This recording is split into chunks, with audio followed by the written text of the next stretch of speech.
Bonjour, j'ai trouvé une super vidéo qui apprend à trois variantes, qui montre trois variantes pour placer les bracelets NATO, et je voulais vous la faire en français. Euh, je trouve que c'est une méthode alternative qui est plutôt sympathique, comme ceci, qui fait que toutes les boucles NATO se retrouvent en bas et la montre est bien centrée. Donc je vais vous montrer juste comment est-ce que le bracelet NATO se place avec cette méthode-là. Vous connaissez bien la méthode traditionnelle qui est la montre au bout du bracelet et on repasse dans la boucle, puis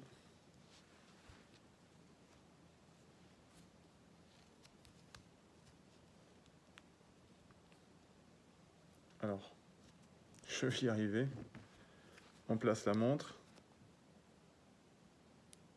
Alors là c'est assez sympa, j'avoue, hein, je reconnais que c'est pas mal du tout.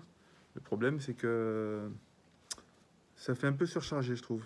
Les boucles ici, la boucle ici, la montre, bon c'est sûr qu'elle tient, c'est sûr que c'est fiable. Et donc la méthode alternative, il faut enlever cette boucle ici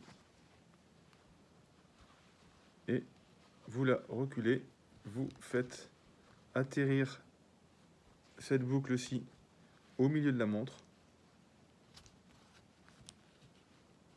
Voilà, je pense que là c'est pas trop mal. Et pour mettre la montre, c'est un peu différent. Alors faites bien attention, parce que si le bracelet est un peu lâche, effectivement la montre peut glisser et tomber. Donc c'est quand même, il y a quand même un inconvénient, on va dire, à cette méthode-là. En revanche, vous faites passer la boucle de ce côté-là, que vous repliez. Vous faites passer la sangle dans la première boucle, puis dans la seconde, vous la serrez comme vous avez l'habitude.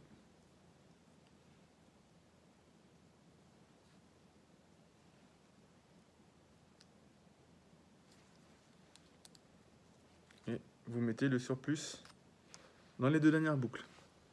Et là, je trouve que vraiment l'effet est plutôt sympathique.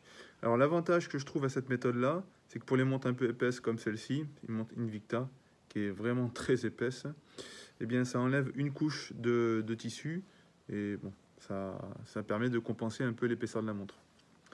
Et vraiment, ce qui me plaît le plus, c'est toutes les boucles de ce côté-là. Voilà, dites-moi ce que vous en pensez.